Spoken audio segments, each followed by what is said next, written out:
बिस्मिल्लाहिर्रहमानिर्रहीम। अस्सलाम वालेकुम डियर स्टूडेंट्स, आज हम एटम की साख्त बाब नंबर 2 के मश्की सवालात मुख्तसर करेंगे। अच्छा, फर्स्ट क्वेश्चन है कैथोड रेज पर चार्ज की नोयत क्या है। तो कैथोड रेज पर नेगेटिव चार्ज होता है या फिर कैथोड रेज पर मनफी चार्ज होता है। तो स्टूडेंट्स, जो नेगेटिव है ये इंग्लिश में हम मनफी को बोलते हैं, तो आप इन दोनों में से कोई भी लिख सकते हैं और याद रखिएगा कैथोड रेज पर नेगेटिव चार्ज होता है। कैथोड रेज के 5 ख़वास बयान करें। हमने 5 खसूसियात बतानी है कैथोड रेज की। तो ये रेज कैथोड की सतह से अमूदन ख़त मुस्तकीम में सफ़र करती हैं, यानी कि जो कैथोड रेज होती हैं वो कैथोड से पैदा होती हैं और अमूदन ख़त मुस्तकीम में सफ़र करती हैं। ख़त मुस्तकीम में यानी कि सीधी लाइन में, ये कोई मोड़ वगैरह नहीं काट सकती, ठीक है, बिल्कुल स्ट्रेट सफ़र करती हैं, बिल्कुल सीधी सफ़र करती हैं। कि रास्ते में अगर कोई गैर शफाफ ठोस चीज़ रख दी जाए तो इसका साया बनाती हैं। इन रेज पर नेगेटिव चार्ज होता है, तो वो तो हमने ऊपर भी देखा कि कैथोड रेज पर नेगेटिव चार्ज होता है। ये रेज जिस जिस्म पर भी पड़े उसका दर्जा हरारत बढ़ जाता है, तो ये किसी चीज़ को गर्म कर सकती हैं, ठीक है। इनके रास्ते में जो भी चीज़ आएगी वो काफ़ी गर्म हो जाएगी, उसका दर्जा हरारत ज़्यादा हो जाएगा।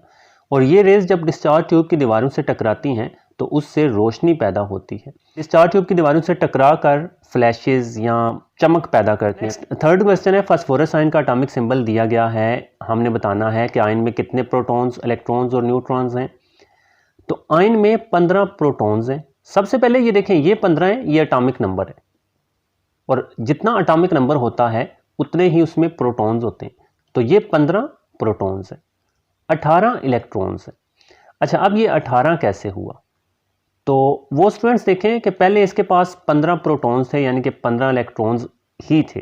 तो पहले जितने प्रोटॉन्स होते हैं उतने ही इलेक्ट्रॉन्स होते हैं अगर कोई चार्ज ना हो। तो इसके ऊपर तो 3 नेगेटिव है, यानी कि 3 इलेक्ट्रॉन्स, क्योंकि इलेक्ट्रॉन्स पर नेगेटिव चार्ज होता है। तो 3 इलेक्ट्रॉन्स इसने कबूल किए हैं, 3 इलेक्ट्रॉन्स बाहर से आए हैं। पहले 15 इलेक्ट्रॉन्स थे और 3 बाहर से आ गए, तो 3 नेगेटिव तब बना। तो अब 18 इलेक्ट्रॉन्स इसके पास हो गए हैं। तो 18 इलेक्ट्रॉन्स हैं और 16 न्यूट्रॉन्स हैं। अब न्यूट्रॉन्स कैसे फाइंड करते हैं? एटॉमिक मास में से एटॉमिक नंबर को माइनस कर देंगे, तो 31 में से 15 जब माइनस करेंगे तो वो 16 आ जाएगा। तो 16 न्यूट्रॉन्स हैं। सो स्टूडेंट्स, ये फर्स्ट चूज है, आपने अच्छी तरह से समझना है। जितना एटॉमिक नंबर होगा उतने ही प्रोटॉन्स हैं एंड ऊपर चार्ज 3 नेगेटिव है। पहले 15 इलेक्ट्रॉन्स थे, 3 इलेक्ट्रॉन बाहर से आए, 18 इलेक्ट्रॉन्स हो गए और 16 न्यूट्रॉन्स। ये एटॉमिक मास में से एटॉमिक नंबर आपने माइनस करके न्यूट्रॉन्स निकाल लेने। अच्छा, आयन का नाम क्या है?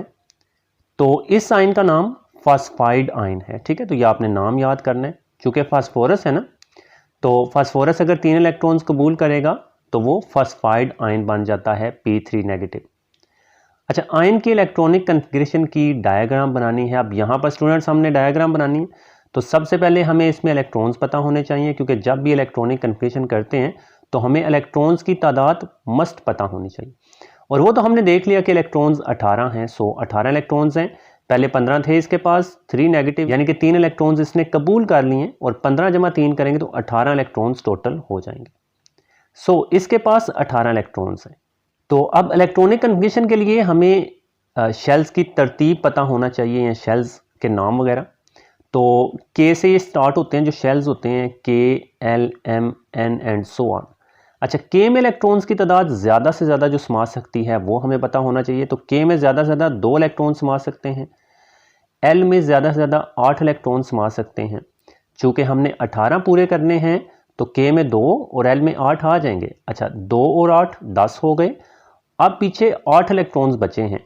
तो एम में वैसे तो 18 इलेक्ट्रॉन समा सकते हैं, लेकिन चूँकि यहाँ पर गुंजाइश नहीं है, 2 और 8 10 हो गए हैं, तो एम में सिर्फ 8 इलेक्ट्रॉन्स होंगे।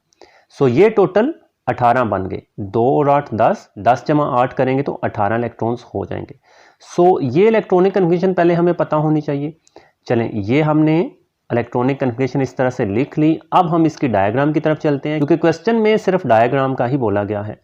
तो ये स्टूडेंट्स, ये न्यूक्लियस होता है एटम का। ये पहला शेल है, के शेल, आपको नज़र आ रहा है। इसमें 2 इलेक्ट्रॉन्स हमने रख दिए, ये आप देख सकते हैं, के में 2 हैं। अच्छा, दूसरा ये जो शेल है ये एल शेल है। एल शेल में 8 इलेक्ट्रॉन्स हैं, तो वो हमने 8 इलेक्ट्रॉन्स रख दिए। एंड एम शेल में भी 8 इलेक्ट्रॉन्स हैं, तो जो तीसरा इसका ये एम शेल है, बाहर वाला बैरूनी शेल, इसमें भी हमने 8 इलेक्ट्रॉन्स बना देने हैं। सो ये P3 नेगेटिव की इलेक्ट्रॉनिक कन्फिगरेशन की डायग्राम हमने बना दी। क्वेश्चन नंबर 3 का डी पार्ट है कि इस नोबल गैस का नाम बताइए जिसकी इलेक्ट्रॉनिक कन्फिगरेशन फास्फोरस आयन जैसी हो। अच्छा, अब फास्फोरस आयन में हमने देखा कि 18 इलेक्ट्रॉन्स हैं, तो और कौन सा ऐसा एलिमेंट है जिसमें 18 इलेक्ट्रॉन्स हैं? तो यहां पर आप क्लियरली देख सकते हैं आर्गोन का एटॉमिक नंबर 18 होता है, यानी कि आर्गोन के पास 18 इलेक्ट्रॉन्स होते हैं। सो आर्गोन जो है ये नोबल गैस है जिसकी इलेक्ट्रॉनिक कन्फिगरेशन बिल्कुल same to same phosphide ion जैसी है। ठीक हो गया। फोर्थ क्वेश्चन है शेल और सब शेल में फ़र्क बयान करें। हर एक की मिसाल भी देनी है हमने। अच्छा, तो शेल्स क्या होते हैं? जिस तरह से हमने पिछले क्वेश्चन में देखा कि न्यूक्लियस के गिर्द इलेक्ट्रॉन्स मुख्तलिफ एनर्जी लेवल्स या शेल्स में अपनी पोटेंशियल एनर्जी के मुताबिक गर्दिश करते हैं। शेल्स को अंग्रेजी हरूफ K, L, M, N and so on वगैरह से जाहिर किया जाता है। सो पीछे हमने देखा कि न्यूक्लियस के गिर्द जो इलेक्ट्रॉन्स के रिवॉल्व करने का रास्ता होता है उनको हम एनर्जी लेवल्स या शेल्स कहते हैं। ठीक है। अच्छा, सब शेल क्या होता है? एटम का एक शेल मुख्तलिफ सब शेल्स पर मुश्तमिल होता है, यानी कि एक शेल्स के अंदर मुख्तलिफ सब शेल्स पाए जाते हैं। सब शेल्स को अंग्रेजी के छोटे हरूफ S, P, D, F and so on वगैरह से जाहिर किया जाता है। अच्छा, मिसाल पर आ जाएं तो पहला शेल के होता है, उसमें सिर्फ एक ही सब शेल एस होता है। दूसरा शेल एल शेल है, इसमें दो सब शेल्स हैं एस और पी। तीसरा एम है, इसमें तीन है एस, पी, डी। और चौथा एन शेल है, इसमें चार हैं S, P, D, F. Students, यहां से हमने क्या सीखा कि जो शेल का नंबर होगा उसमें उतने ही शेल्स की तादाद होगी। जैसे अगर ये तीसरा है तो इसमें 3 सब शेल्स हैं, अगर दूसरा है तो इसमें 2 सब शेल्स हैं। तो ये आपने स्टूडेंट्स याद कर लेने हैं। अच्छा, नेक्स्ट बिल्कुल आसान सा क्वेश्चन है कि एक एलिमेंट का एटॉमिक नंबर 15 है, एटम के के, एल और एम शेल में कितने कितने इलेक्ट्रॉन्स मौजूद हैं। एटॉमिक नंबर पता चल गया, एटॉमिक नंबर 15 है। तो आपने बात याद रखनी है कि जितना किसी एलिमेंट का एटॉमिक नंबर होगा उसमें उतने ही इलेक्ट्रॉन्स होंगे। तो 15 एटॉमिक नंबर हैं तो 15 ही इलेक्ट्रॉन्स हैं। तो अब अगर हम के की बात करें तो के में तो 2 इलेक्ट्रॉन समा सकते हैं, 2 से ज़्यादा नहीं समा सकते। सो के में 2 आ जाएंगे। एल में 8 ही इलेक्ट्रॉन समा सकते हैं, 8 से ज़्यादा हम नहीं रख सकते एल में, क्योंकि एल में 8 इलेक्ट्रॉन्स की ही गुंजाइश होती है। 2 और 8 10 हो जाएंगे। अब हमने 15 पूरे करने हैं तो एम शेल में 5 ही होंगे ना, क्योंकि 10 जमा 5 करेंगे तो 15 होगा। ठीक है, तो 2 और 8 10 हो गए, 10 जमा 5 करेंगे तो 15। तो एम शेल में 5 इलेक्ट्रॉन्स होंगे। अच्छा, नेक्स्ट Al3 पॉजिटिव की इलेक्ट्रॉनिक कन्फिगरेशन लिखें। तो ये एल्यूमिनियम का आयन है, इसकी हमने इलेक्ट्रॉनिक कन्फिगरेशन लिखनी है। इसके सबसे बैरूनी शेल में कितने इलेक्ट्रॉन्स हैं साथ में ये भी बताना है। अच्छा, एल्यूमिनियम एटम में 13 इलेक्ट्रॉन्स होते हैं। स्टूडेंट्स, ये आप देख सकते हैं एल्यूमिनियम का एटॉमिक नंबर 13 होता है। तो एल्यूमिनियम एटम में 13 इलेक्ट्रॉन्स होते हैं। जब एल्यूमिनियम में से 3 इलेक्ट्रॉन्स खारिज हो जाते हैं तो ये Al3 पॉजिटिव आयन बन जाता है। तो पॉजिटिव चार्ज कब आता है? जब इलेक्ट्रॉन्स लूज हो जाएं, जब इलेक्ट्रॉन्स निकल जाएं। तो जब एल्यूमिनियम पहले तो 13 थे, Al में जो न्यूट्रल एटम होता है इसका, उसमें तो 13 है, लेकिन 3 पॉजिटिव तब बनेगा अगर इसमें से 3 इलेक्ट्रॉन्स निकले। तो Al3 पॉजिटिव में एल्यूमिनियम के 13 में से 3 इलेक्ट्रॉन्स निकले हैं तो Al3 पॉजिटिव बना। जिसमें 10 इलेक्ट्रॉन्स होते हैं तो बाकी 10 रह गए, क्योंकि 13 में से 3 निकल गए तो बाकी 10। अब जो आपने इलेक्ट्रॉनिक कन्फिगरेशन लिखनी है वो 10 के लिहाज से लिखनी है, वो 13 के लिहाज से नहीं लिखनी। क्योंकि अगर सिंपल न्यूट्रल एल्यूमिनियम का एटम हो तो फिर 13 के लिहाज से हम लिखेंगे। जब Al3 पॉजिटिव है तो फिर 3 इलेक्ट्रॉन्स निकाल कर, यानी कि 13 में से 3 निकालेंगे 10, तो 10 के लिहाज से लिखेंगे। तो ये देख लें, के में 2 हो गए, एल में 8 हो गए, टोटल ये 10 हो गए, कंप्लीट हो गए 10। अच्छा, उसके बाद पहले के एस सब शेल में 2, क्योंकि एस सब शेल में 2 इलेक्ट्रॉन समा सकते हैं। दूसरे के भी एस सब शेल में 2 होंगे और दूसरे के पी सब शेल में 6 इलेक्ट्रॉन्स होंगे। तो आप देख लें, दूसरे में 8 पूरे हो गए ना, 2 और 6 8, तो दूसरे के 8 हो गए। और पहले में 2 हैं तो पहले में 2। और ये देख लें कि पहले में सिर्फ एस सब शेल होता है, दूसरे में एस भी होता है और पी सब शेल भी होता है। एस सब शेल में 2 इलेक्ट्रॉन समा सकते हैं, पी सब शेल में मैक्सिमम 6 इलेक्ट्रॉन्स की गुंजाइश होती है। अच्छा, इसके अब जो दूसरा पार्ट है, इसके सबसे बैरूनी शेल में कितने इलेक्ट्रॉन्स हैं? तो इसके सबसे बैरूनी शेल में 8 इलेक्ट्रॉन्स होते हैं। तो वो आप देख सकते हैं कि इसके बैरूनी शेल जो एल शेल है उसमें 8 इलेक्ट्रॉन्स मौजूद हैं। तो ये इसकी डायग्राम भी बनाई गई है, ये भी आप देख सकते हैं। ये के और एल, के में 2, तो के में 2 इलेक्ट्रॉन्स हैं, एंड एल में 8 हैं और एल ही इसका बैरूनी शेल है। तो ये इसकी इलेक्ट्रॉनिक कन्फिगरेशन है। अच्छा, नेक्स्ट 7वां क्वेश्चन है कि मैग्नीशियम की इलेक्ट्रॉनिक कन्फिगरेशन 2 8 2 है, यानी कि K में 2 इलेक्ट्रॉन्स हैं, L में 8 हैं और M में 2 हैं। इसके सबसे बैरूनी शेल में कितने इलेक्ट्रॉन्स हैं? तो ये वाला इसका सबसे बैरूनी शेल है, ठीक है। तो इसके सबसे बैरूनी शेल M शेल में 2 इलेक्ट्रॉन्स मौजूद हैं, K L M, M बैरूनी है, इसमें 2 इलेक्ट्रॉन्स हैं। अच्छा, इसके सबसे बैरूनी शेल के किस सब शेल में कितने इलेक्ट्रॉन्स मौजूद हैं? तो अब हमने ये भी बताना है कि सबसे जो बैरूनी शेल है उसके किस सब शेल में कितने इलेक्ट्रॉन्स हैं। तो उसके लिए हम इसकी इलेक्ट्रॉनिक कन्फिग्रेशन लिख लेते हैं। तो मैग्नीशियम का एटॉमिक नंबर 12 होता है, तो इसमें 12 ही इलेक्ट्रॉन्स हैं और वैसे भी आप यहाँ देख सकते हैं टोटल ये 12 इलेक्ट्रॉन्स हैं। अच्छा, पहले के एस सब शेल में 2 होंगे, दूसरे के एस सब शेल में भी 2 होंगे और दूसरे के पी में 6 हो जाएंगे। तो दूसरे में 8 पूरे हो गए, ये वाले 8 दूसरे में पूरे कर दिया हमने। और तीसरे के एस सब शेल में 2, ये जो बैरूनी है यहाँ पर आप देख सकते हैं बैरूनी शेल में सिर्फ 2 इलेक्ट्रॉन्स हैं, तो तीसरे के एस सब शेल में 2 होंगे। तो बस इसके बैरूनी शेल M के एस सब शेल में 2 इलेक्ट्रॉन्स हैं। बैरूनी शेल की कन्फिग्रेशन 3s2 है, यानी कि तीसरा शेल M शेल होता है, उसके एस सब शेल में 2 इलेक्ट्रॉन्स मौजूद हैं। तो ये इसका आंसर है। अच्छा, आगे सी वाला जो है वो है कि मैग्नीशियम क्यों इलेक्ट्रॉन देने की सलाहियत या खासियत रखता है, कि मैग्नीशियम क्यों इलेक्ट्रॉन लूज करता है, इलेक्ट्रॉन्स खारिज क्यों करता है। तो मैग्नीशियम के बैरूनी शेल में 2 इलेक्ट्रॉन्स होते हैं, वो हमने ऊपर से देखा। ऑक्टेट यानी कि 8 इलेक्ट्रॉन्स अपने बैरूनी शेल में मुकम्मल करने के लिए इसे मजीद 6 इलेक्ट्रॉन्स की ज़रूरत है। हाँ, ज़ाहिर सी बात है क्योंकि 2 इलेक्ट्रॉन्स तो इसके पास हैं बैरूनी शेल में, तो अगर आप बैरूनी शेल में इसने 8 इलेक्ट्रॉन्स मुकम्मल करने हैं तो ये 6 मजीद लेगा, जो हासिल करना मुश्किल है। आप देखें 6 इलेक्ट्रॉन्स हासिल करना तो नामुमकिन ही है, 6 इलेक्ट्रॉन्स नहीं हासिल करेगा ये। इसी वजह से बैरूनी M शेल से 2 इलेक्ट्रॉन्स खारिज करके Mg2 पॉजिटिव बन जाता है। अब क्या किया इसने कि बैरूनी शेल में जो इसके ये 2 इलेक्ट्रॉन्स हैं ये इसने खारिज कर दी, तो ये पूरा शेल ही खत्म हो जाएगा ना। जब इलेक्ट्रॉन्स ही नहीं रहे तो M शेल भी खत्म हो जाएगा, जिसका बैरूनी शेल L शेल बन जाता है। तो Mg2 पॉजिटिव जो होता है, Mg2 पॉजिटिव, इसका बैरूनी शेल अब L शेल बन गया और इसमें आप देख सकते हैं 8 इलेक्ट्रॉन्स मुकम्मल हो गए। तो 2 इलेक्ट्रॉन्स मैग्नीशियम ने खारिज कर दिए, Mg2 पॉजिटिव बन गया, इसका L शेल जो है ये अब बैरूनी शेल बन गया और इसमें देखें 8 इलेक्ट्रॉन्स मुकम्मल हो गए और ये मुस्तहिकम बन जाता है। तो स्टूडेंट्स याद रखिएगा, ऑक्टेट के कानून के मुताबिक अगर किसी बैरूनी शेल में 8 इलेक्ट्रॉन्स हों तो वो ज़्यादा मुस्तहिकम होता है। तो इसने 8 इलेक्ट्रॉन्स अपने बैरूनी शेल में मुकम्मल किए, ये वाले 2 खारिज करके ये वाला जो L शेल था ये इसने बैरूनी शेल बना दिया, तो ये अब मुस्तहिकम हो गया है। तो इस वजह से मैग्नीशियम इलेक्ट्रॉन देने की सलाहियत रखता है। अच्छा, नेक्स्ट क्वेश्चन है कि जब कोई एटम इलेक्ट्रॉन खारिज करता है या हासिल करता है तो उस एटम पर चार्ज की नोयत क्या होती है। ठीक है, तो जब कोई एटम इलेक्ट्रॉन खारिज करता है तो उस पर पॉजिटिव यानी कि मुस्बत चार्ज होता है, जबकि जब कोई एटम इलेक्ट्रॉन हासिल करता है तो उस पर नेगेटिव यानी मनफी चार्ज होता है। अब स्टूडेंट्स हमें कैसे पता चलेगा या आप किस तरह से इसको याद रखेंगे। सबसे पहले तो ये एग्जांपल है हाइड्रोजन की, हम एग्जांपल ले लेते हैं। ठीक है, हाइड्रोजन के न्यूक्लियस में एक प्रोटॉन होता है और इसका एक ही इलेक्ट्रॉन होता है जो K शेल में गर्दिश कर रहा होता है। पॉजिटिव और नेगेटिव दोनों एक एक हैं, ये एक दूसरे के असर को कैंसिल आउट कर देंगे, तो हाइड्रोजन पर कोई चार्ज नहीं होगा, ये न्यूट्रल है। लेकिन जब ये एक इलेक्ट्रॉन खारिज करेगा तो अब इसके न्यूक्लियस में प्रोटॉन तो है और प्रोटॉन पर पॉजिटिव चार्ज होता है, लेकिन माइनस वाला नहीं है, तो अब इस पर पॉजिटिव चार्ज हो गया। तो जब इलेक्ट्रॉन खारिज करता है तो उस पर पॉजिटिव चार्ज हो जाता है। अच्छा, अब यही एग्जाम्पल हम हासिल करने के लिए लेते हैं। तो दोबारा हम हाइड्रोजन एटम लेंगे, एक प्रोटॉन है और एक ही इलेक्ट्रॉन है, प्रोटॉन पर पॉजिटिव चार्ज होता है, इलेक्ट्रॉन पर नेगेटिव चार्ज होता है। अब इसने बाहर से एक इलेक्ट्रॉन कबूल कर लिया, एक इलेक्ट्रॉन हासिल कर लिया, अब इसमें मनफी चार्ज ज्यादा हो गए हैं, प्रोटॉन अभी भी एक ही है, पॉजिटिव एक ही है और -1 ज्यादा हो गया तो उस पर ओवरऑल मनफी चार्ज हो जाएगा।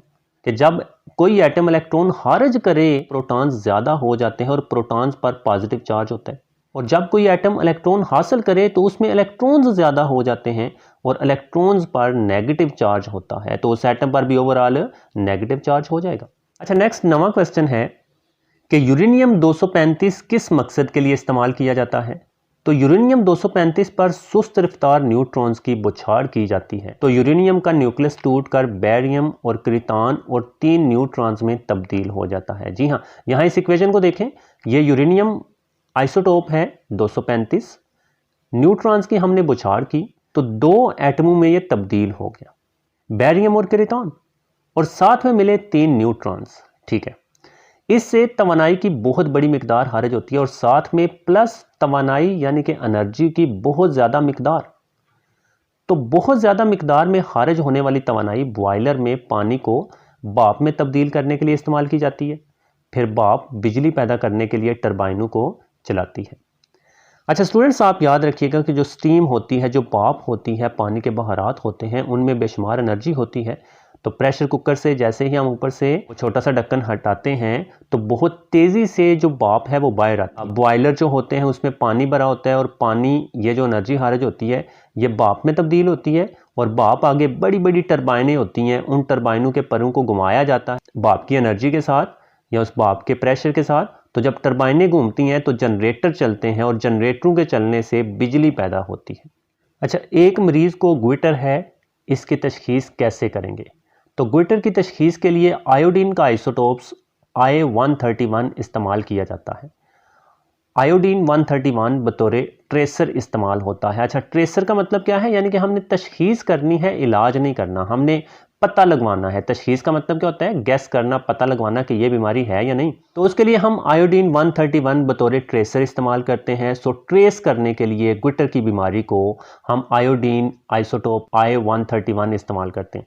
अच्छा, नेक्स्ट 11वां क्वेश्चन है कि पॉजिटिव रेज की 3 खसूसियात बयान करें। तो सेकंड क्वेश्चन हमने देखा है कैथोड रेज की खसूसियात, तो ये पॉजिटिव रेज हैं, इनको कैनाल रेज भी कहते हैं। ठीक है, तो इनकी खसूसियात देखते हैं। तो ये रेज भी खत मुस्तकीम में सफ़र करती हैं, कैथोड रेज भी खत मुस्तकीम में सफ़र करती थी, लेकिन ये कैथोड रेज की मुखालिफ सिमत में सफ़र करती हैं। तो कैथोड रेज जो है वो कैथोड से एनोड की तरफ जाती हैं और पॉजिटिव रेज एनोड से कैथोड की तरफ जाती हैं, यानी कि उनकी मुखालिफ सिमत में सफ़र करती हैं। और ये रेज अपने रास्ते में आने वाले ठोस जिस्म का साया बनाती हैं। सेम एज कैथोड रेज भी यही काम करती थी, अगर उनके रास्ते में कोई ठोस जिस्म रख दिया जाए तो उसका साया बनाती हैं, और पॉजिटिव रेज भी यही काम करती हैं। इलेक्ट्रिक और मैग्नेटिक फील्ड में इन रेज का झुकाव साबित करता है कि ये पॉजिटिव चार्ज के हामिल हैं। हाँ, ये वाला फर्क आ गया। तो जो कैथोड रेज हैं उन पर नेगेटिव चार्ज होता है, लेकिन पॉजिटिव रेज पर पॉजिटिव चार्ज होता है। ठीक है, अच्छा नेक्स्ट 12वां क्वेश्चन है कि रदरफोर्ड के एटॉमिक मॉडल के नकाइज क्या हैं। तो रदरफोर्ड के एटॉमिक मॉडल की बुनियाद रेडिएशन की क्लासिकल थ्योरी पर थी, जिसके मुताबिक इलेक्ट्रॉन्स चूंकि चार्ज रखते हैं इसलिए इन्हें मुसलसल एनर्जी खारिज करना चाहिए और आखिरकार इनको न्यूक्लियस में गिर जाना चाहिए। सो ये जो रेडिएशन की क्लासिकल थ्योरी है, इसके मुताबिक कोई भी चार्ज्ड पार्टिकल जब हरकत करता है तो वो मुसलसल एनर्जी खारिज करता है। तो इलेक्ट्रॉन भी चूंकि चार्ज रखता है, इस पर नेगेटिव चार्ज होता है, तो इसे भी मुसलसल एनर्जी खारिज करनी चाहिए और एनर्जी खारिज कर कर कर के इसकी एनर्जी इतनी ख़त्म हो जाती कि ये न्यूक्लियस में गिर जाता। ये नुक्स था। हालांकि हमें पता है कि जो इलेक्ट्रॉन्स होते हैं वो न्यूक्लियस में गिरते नहीं हैं। अगर इलेक्ट्रॉन्स न्यूक्लियस में गिर जाएं तो एटम तबाह हो जाए, लेकिन हकीकत में एटम तबाह नहीं होता। अच्छा, अगर इलेक्ट्रॉन्स मुसलसल एनर्जी खारिज करते हैं तो उन्हें रोशनी का मुसलसल स्पेक्ट्रम बनाना चाहिए। जो एनर्जी खारिज हो रही होती है या जज़ब हो रही होती है उसका एक चार्ट बनाते हैं। ठीक है, उसे हम स्पेक्ट्रम कहते हैं। तो इस स्पेक्ट्रम से हमें ये पता चला कि एनर्जी मुसलसल खारिज नहीं होती, क्योंकि मुसलसल स्पेक्ट्रम तो हमें मिलता नहीं है, लेकिन हकीकत में एटम सिर्फ लाइन स्पेक्ट्रम ही बनाता है, मुसलसल स्पेक्ट्रम नहीं बनाता। तो ये 2 नकाइस हैं, ये आपने याद रखने हैं रदरफोर्ड के एटॉमिक मॉडल के। अच्छा, लास्ट क्वेश्चन है स्टूडेंट्स कि जब तक इलेक्ट्रॉन एक ऑर्बिट में रहता है वो कोई तवानाई खारिज या जज़ब नहीं करता, वो कब तवानाई खारिज या जज़ब करता है? अच्छा, तो इसका आंसर है कि इलेक्ट्रॉन सिर्फ उसी वक्त एनर्जी यानी कि तवानाई जज़ब या खारिज करता है जब एक ऑर्बिट से दूसरे ऑर्बिट में जाता है। आप देखें, ये के ऑर्बिट है यानी कि के शेल है, तो अगर इलेक्ट्रॉन इसी ऑर्बिट में गर्दिश करता रहेगा, के में ही गर्दिश करता रहेगा, तो वो कोई एनर्जी जज़ब या खारिज नहीं करेगा। एनर्जी जज़ब या खारिज तब होगी अगर वो के से एल में जाएगा या के से एम में जाएगा, जो ऊपर वाला होगा। ठीक है, जब एक ऑर्बिट से दूसरे ऑर्बिट में जाएगा तो ही एनर्जी जज़ब या खारिज होगी। अच्छा, अब जज़ब या खारिज कब होगी, कब जज़ब होगी और कब खारिज होगी, तो वो देखते हैं। तो जब इलेक्ट्रॉन कम एनर्जी वाले ऑर्बिट से ज़्यादा एनर्जी वाले ऑर्बिट में मुंतकिल होता है तो ये एनर्जी जज़ब करता है। स्टूडेंट्स, आपने ये बात याद रखनी है कि जो ऑर्बिट्स या जो शेल्स न्यूक्लियस के करीब होते हैं उनकी एनर्जी कम होती है, और जो दूर होते हैं, जैसे जैसे दूर होते जाएंगे उनकी एनर्जी ज़्यादा होती जाएगी। तो अब ये जो K है ये कम एनर्जी वाला है और जो L है वो ज़्यादा एनर्जी वाला है। तो अगर इसने K से L में जाना है यानी कि कम एनर्जी वाले ऑर्बिट से ज़्यादा एनर्जी में जाना है, तो इसने एनर्जी जज़ब करनी है, तो ये देख लें ये एनर्जी का साइन होता है, तो ये इसने एनर्जी जज़ब की है, तो इसके पास अब उतनी एनर्जी आ गई है कि ये ज़्यादा एनर्जी वाले में रिवॉल्व कर सके, तो ये एनर्जी को जज़ब करके एल में चला जाएगा। अब इसकी एनर्जी भी ज़्यादा होगी तो एल में ये गर्दिश कर सकता है। इसी तरह से जब इलेक्ट्रॉन ज़्यादा एनर्जी वाले ऑर्बिट से कम एनर्जी वाले ऑर्बिट में वापस आता है तो एनर्जी खारिज करता है। अब ठीक है, एल में आ गया और एल में एनर्जी इसने जज़ब की थी, ज़्यादा कर दी थी। अब अगर इसने वापस के में जाना है तो वही एनर्जी खारिज करेगा, तो एनर्जी खारिज करेगा तो इसकी एनर्जी कम होगी और के में जाएगा, क्योंकि के की एनर्जी कम होती है। तो एनर्जी खारिज करके ज़्यादा एनर्जी वाले ऑर्बिट से कम एनर्जी वाले ऑर्बिट में गर्दिश करेगा जाकर। ओके स्टूडेंट्स, आई होप आपको समझ आ गई होगी। मिलते हैं आपसे नेक्स्ट वीडियो में, तब तक के लिए खुदा हाफिज़।